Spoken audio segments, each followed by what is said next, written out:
স্বাধীনতার ৭৮ বছরে দাঁড়িয়ে প্রশ্ন, বিপ্লবীদের স্বপ্ন কি সত্যিই পূরণ হলো?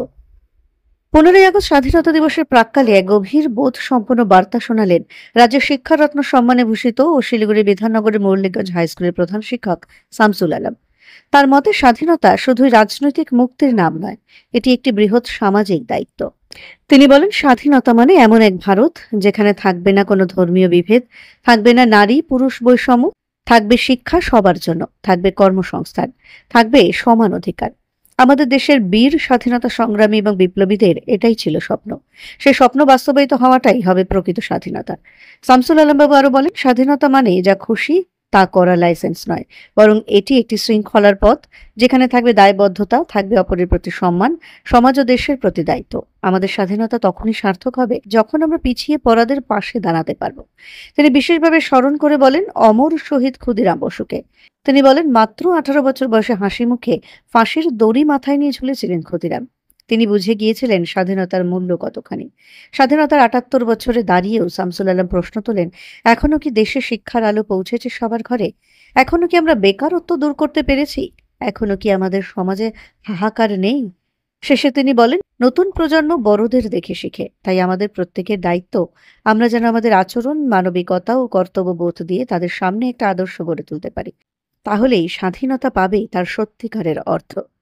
আপনার মতে আজকের প্রজন্ম স্বাধীনতা দিবসকে কতটা গুরুত্ব দেয়? দেখুন, আজকের প্রজন্ম বলতে আমরা হয়তো ভাবি বোধহয় আজকে ছোট ছোট ছেলে মেয়েরা, না, আজকের প্রজন্মের মধ্যে যদি আমাদের তারা কি ভাববে, তাদের সবচেয়ে যেটা বেশি তারা কাকে ফলো করবে? সিনিয়রদের, বড়দের, শিক্ষক শিক্ষিকাদের। প্রায় ৭৮তম আমরা স্বাধীনতা দিবস উদযাপন করতে যাচ্ছি। তারপরে এখন অনেক জায়গায় প্রশ্ন থেকে যায়, সেই প্রশ্নে যে উঠছে কেন, তার দায়বদ্ধতা কিন্তু আমাদের প্রত্যেকেরই আছে। আমরা যারা বড়, আমরা যারা শিক্ষক শিক্ষিকা, আমরা যারা আধিকারিক, আমরা যারা পলিসি মেকার, আমরা যারা পলিটিশিয়ান, আমরা যারা মানে গভর্নমেন্ট চালাচ্ছি, তাদের মধ্যেও আছে। আজকে যদি কোথাও প্রশ্ন ওঠে যে কেন স্বাধীনতার এত বছর পরে এত লোক অশিক্ষিত, কেন এত হাহাকার, বেকারত্ব, তাহলে সেই প্রশ্নের উত্তর দিতে গিয়ে আমরা সেখানে তার দায়বদ্ধতা, আমাদের একটা মানে দায়িত্বর দিকে নজর আসবে, প্রশ্ন আসবে।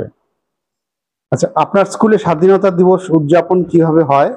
এবছর কোনো বিশেষ পরিকল্পনা আছে কিনা? না, আমাদের স্বাধীনতা অন্য যে সমস্ত স্কুলের মতো হয়, সমস্ত ছাত্রছাত্রী, শিক্ষক শিক্ষিকা পতাকা উত্তোলন, মাঝে মাঝে আমরা কুইজ অনুষ্ঠান করি, ছোট ছোট নাচ গান থাকে।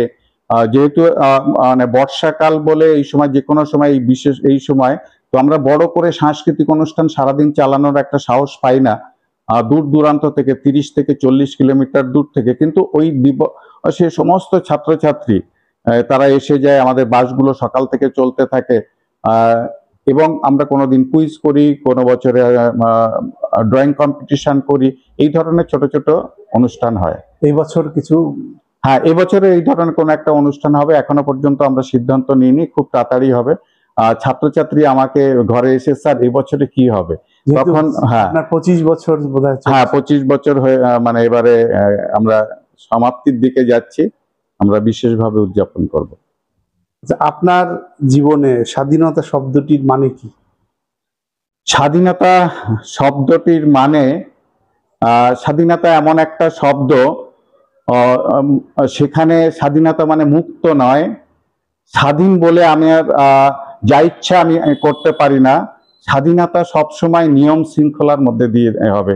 ধরুন, যিনি গাড়ি চালাচ্ছেন, তার যদি বলা হয় তোমার স্বাধীনতা আছে, সে যদি একদিকে ডান দিকে, একদিকে বাম দিকে, কোনো সময় মাঝখান দিয়ে চলতে থাকে, তাহলে স্বাধীনতা যেরকম হয়ে যাবে।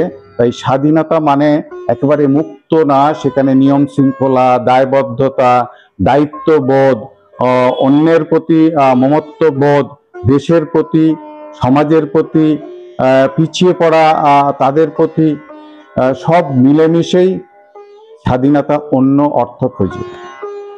কোনো একজন স্বাধীনতা সংগ্রামীর কথা আপনার খুব প্রিয়, একটু যদি বলেন কেন সে প্রিয়? ক্ষুদিরামের যদি কথা বলা হয়, তাহলে কিভাবে ইন্সপায়ার্ড হয়েছেন স্বাধীনতা? তিনি তার জীবনটাকে একেবারে নিজের থেকে যেন পকেট থেকে অন্যের হাতে তুলে দিলেন। তিনি জানেন আমার মৃত্যু নিশ্চিত, তিনি জানেন আমি যে কাজ করতে যাচ্ছি ধরা পড়লে আমার ফাঁসি। সেই সময় তারা কিন্তু খুবই ওয়াকিবল ছিল, তারা জানতেন না যে আমার ধরা পড়লে কোনো রাজনীতি বা পলিটিশিয়ান এসে আমাকে বাঁচিয়ে দেবে। তা সত্ত্বেও ঝাঁপিয়ে পড়েছিলেন। আসলে তিনি শিক্ষকদের কাছ থেকে এমন ভাবে ইন্সপায়ার্ড হয়েছিলেন, তার জীবনের দাম থেকে দেশের মূল্য, জনসাধারণের স্বাধীনতা অনেক বেশি দামি হয়ে উঠেছে। একটা মানুষের কাছে স্বাধীনতা যখন এত দামি হয়ে যায়, জীবন তার কাছে তুচ্ছ হয়ে ওঠে। তাই ছোট্ট সেই ক্ষুদিরামকে স্যালুট করতে ইচ্ছে করে। ওই বয়সে তিনি যে সাহস দেখেছেন, যে মানসিকতা দেখিয়েছেন, আমরা তার শিখি ভাগও কি করতে পেরেছি? আচ্ছা, বর্তমানে আমাদের স্বাধীনতা রক্ষার সবচেয়ে বড় চ্যালেঞ্জ কি বলে আপনি মনে করেন? স্বাধীনতা রক্ষার সবচেয়ে বড় চ্যালেঞ্জ, যারা স্বাধীনতা এনে দিয়েছেন তাদের জীবনটাকে বাজি রেখে সবুজ ঘাসকে তাজা রক্ত দিয়ে লাল করে দিয়েছেন, মায়ের কোলকে শূন্য করেছেন, এত মায়ের চোখের জল ফেলে স্বাধীনতা এনে দিয়েছেন।